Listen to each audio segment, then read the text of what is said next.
Some inmates are shown in a cell. Everything seemed to be going according to plan until suddenly one of the guys begins to cough up a lot of blood. Day 7 has passed, and the guys in the cell begin to die one by one for an inexplicable reason. Virus. By the end of the month, thousands of men have passed away, and women bury them in large numbers, who are, for whatever reason, immune to the infection. 8 years later, the viral epidemic has eradicated all mankind, and Earth has changed into a world controlled by and for women. Since there are no males in the area, the women have established a repopulation lottery that is managed by a company named Wellness. It is a thorough and fair selection procedure for women who will be able to give birth to a healthy future. They distribute sperm from the pre-virus population of the planet to maintain a steady population on Earth. Banks of sperm. Out of hundreds of applicants, a fortunate lady called Jamie gets chosen in New Zealand. Together with her friend Pip and sister-in-law Alex, she manages a dairy farm. Jamie previously had, before the pandemic, she had a kid and a supportive husband named Jackson. Pip, a friend of Jamie's who works for the wellness group, and Alex, a vocal critic of the company. The latter was repeatedly jailed for abusing and assaulting Lane, the leader of a wellness organization. She has really spent so much time in prison that she was even able to establish a love relationship with Constance, her parole officer. Every time Alex is released from prison and returned home, the police administer a bliss ball to her body that keeps her restrained and momentarily unconscious. Alex goes home from prison one day only to find her house deserted. She doesn't recall anything since the happiness ball has deeply drugged her. But when she stands up, she discovers a number of notes about the home that direct her instructions on how to take the bliss balls off her back. Because she is used to being arrested, it turns out that she drafted the instructions herself by the government. As instructed, she makes an incision, removes the ball, and leaves the home covered in blood. Mess. After that, she meets her mother. It is revealed that Alex's mother has been punished by being sent to a state of perpetual joy for disobeying the wellness, which accounts for the former's animosity for the group. Alex has vanished when Jamie and Pip get home. They presume the worst when they see blood all over the place and start to worry. They promptly jump in their vehicle and go to hunt for after gathering themselves. Someone suddenly emerges in front of their vehicle, and they inadvertently hit the individual. Over. They believe they have just murdered Alex, so they fear the worst, but to their relief, Alex shows up. They ran someone else over, as seen from another angle. They find out that it's a male, much to their dismay. The girls are stunned by the information since they have been led to believe that all males were removed off the planet. They begin to fear, thinking they've just slain the last human, but suddenly, the guy becomes alert once again. But because of his serious injuries, the girls drag him into the barn. There, the girls had a brief fight, and Pip advises that they should hand. Alex vehemently disagrees with the guy to the wellness. She thought the guy ought to be treated inside the barn. Pip ultimately caves after much persuasion, and the girls begin treating the man. The procedure is successful after much time and effort, and the girls go off to sleep in the barn, worn out. When the girls awaken the next morning, they see Michelle's vehicle and Lane's helper leaving a vehicle in their driveway. Jamie persuades Pip to hold off on alerting Michelle about the guy despite her repeated insistence, since it would harm her chances of having children again. It is made clear that Jamie misses her late husband and kid terribly. She thinks that by having another child, she would be able to fill their emptiness. Michelle has, in the meanwhile, addressed the group to inquire about the residents' living circumstances. To determine whether Jamie and Pip are prepared to accept a baby into their family, she questions them. In the meanwhile, Alex awakens and begins searching the man's bag. She discovers that he goes by Bobby and that he has a newspaper clipping of a story about her mother, once a biochemist. When Bobby abruptly awakens, he attempts to flee, but Alex stops him, and a battle ensues. Michelle, regrettably, hears the ruckus and insists on seeing into the barn. Michelle is determined on going there, despite Jamie and Pip's best efforts to talk her out of it. Fortunately, Alex has already stabilized the issue before she arrives there. Jamie is later notified that she failed to advance to the next level of the wellness. Much to her dismay, the program. She contacts Pip after breaking down. The latter soothes her and makes a commitment to support her after work. Later, Pip approaches Lane and inquires about any confusion over her friend's prescription, candidacy. Lane is enraged about this, however, and claims that Pip is doubting the wellness choice. Methods. Bobby is questioned about the newspaper story elsewhere by Alex, and when he declines to answer, she continues by injecting his body with the pleasure ball. She, however, finds herself unable to carry out the procedure because of a terrible recollection of the same chemical being administered into her mother. Alex burns the pill out of fury. The wellness group placed a permanent pill in her mother's body, which is later made known after the elderly woman's report that she had seen several male survivors. In the meanwhile, Bobby expresses sympathy for Alex and asserts that there are more male survivors, and someone is looking for them.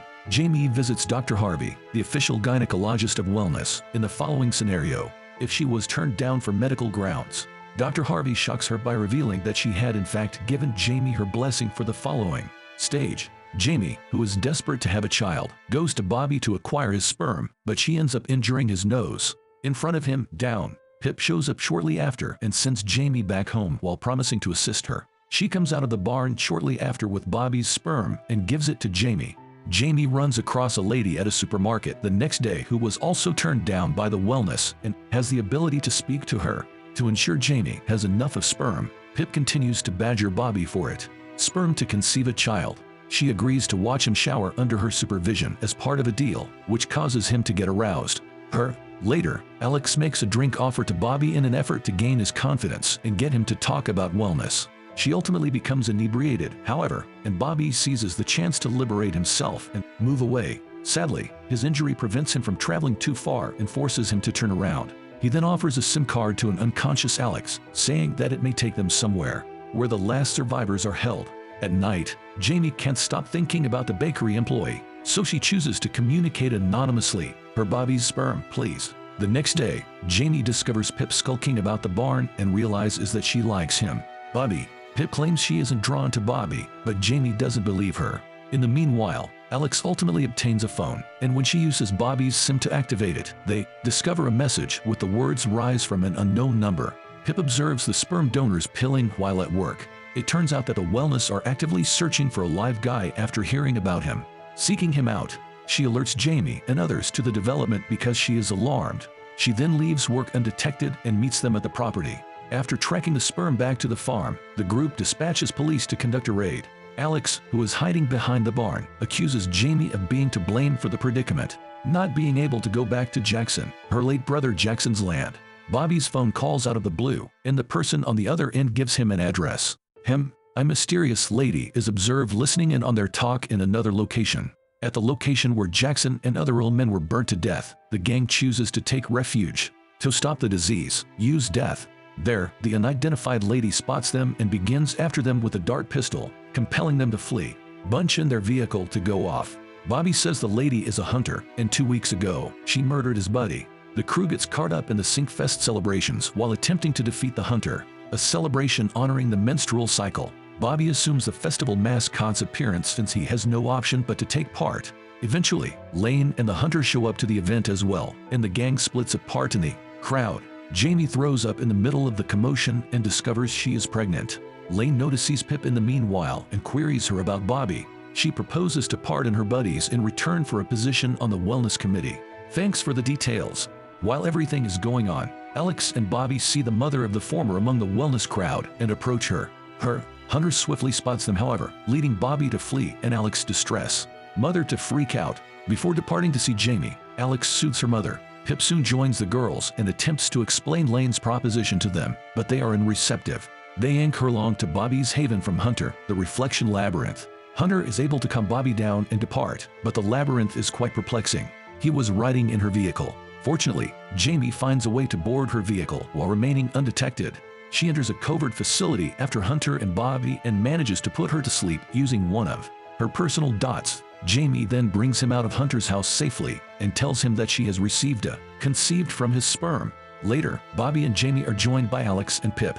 The group then moves in the direction of the address. Bobby advises on the way there that he meet the guy alone and the ladies may to follow him afterwards. They argue over it, and in the confusion, they fail to realize that Pip has driven them to the wellness center once again. Pip receives a prize of an opulent suite as Alex and Jamie are detained. After discovering Jamie's pregnancy, Alex asks Lane to discharge her. Lane, on the other hand, informs her that Jamie will suffer the same end as her mother. Pip is forced to dress well and is then led to the committee members in the next scenario, dinner. Along with the wellness women, Bobby is seated at the table, but he has his hands restrained. When Pip attempts to speak with him, he is understandably angry with her. Lane, though, nudges them into a kiss. Bobby becomes enraged by this and assaults Lane. Sadly, the other females get hold of him right away and pin him to the dining room table.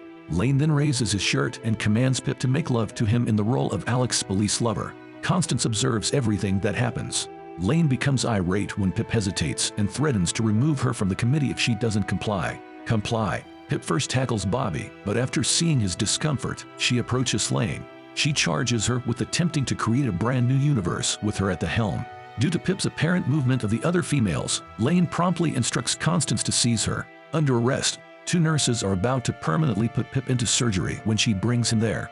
Jamie and Alex are blissfully happy. As directed by Lane, Constance instructs the staff to perform the surgery on Pip first. When the nurses start to get ready for the surgery, Pip is surprised to see Constance. Calms them down. Constance requests the girls to sedate her after awakening Alex and Jamie. Alex reluctantly agrees so that no one would be suspicious of her involvement in their escape. After finding safety, Alex is furious with Pip for breaching their trust. Pip, on the other hand, sobs and apologizes profusely for her oversight. After sharing a very emotional time together, the ladies decide to forgive one another. After that, the girls arm themselves with agricultural equipment and stop Lane's vehicle as she is driving to hand. Bobby, please go to the authorities. Bobby is freed after being tased, but he declines to accompany them. Then, a furious Bobby claims that he had been happy and free for the previous 8 years, while he wasn't around females. Lane regains consciousness in the meanwhile and threatens Bobby with a revolver. But when Bobby quickly approaches, Alex leaps in front of him and challenges Lane to shoot her first. Following suit, Jamie and Pip ultimately succeed in calming Lane down once again. When the girls look back, Bobby has left without them. They then see a wellness vehicle coming their way and immediately hide in the woods. Bobby moves away from the location and arrives at what seems to be an abandoned sports field. To his dismay, the females soon meet up with him there. Given the presence of women, he fears that the remaining guys won't accept him, so he makes an effort to get rid of them, but Hunter shows up. All of the building's doors close as she continues by saying that she is there to safeguard Bobby. Poisonous gas is emitted as it comes down. Hunter hastily unlocks an air duct and aids everyone in ascending it. Before she could get away, she informs Alex that she resembles her mother, begins to lose consciousness. Alex is startled to see the woman's hand with her mother's tattoo on it. The group is then compelled to continue while the room fills with gas. They make their way into the duct by crawling, but as it becomes smaller, they ultimately get stuck. The group begins shaking violently as the gas rapidly approaches them from behind, and this continues until the conduit gives way, causing them to fall. They are horrified to discover themselves in a room with a bunch of nude guys being tortured, sperm milked from them. Upon their appearance, Lane and Dr. Harvey announce that they are storing fresh sperm so that if the government ran out of pre-virus sperm, they could keep the population under control, the nation, and maybe the whole planet. When Jackson unexpectedly emerges and Lane admits that he is the architect, the story comes to a close. Alex and Jamie were shocked and horrified to learn about all this. Thank you for watching. Why don't you consider subscribing while you're here? We have the best recaps around and would love to have you part of our community. Thank you and see you in the next one.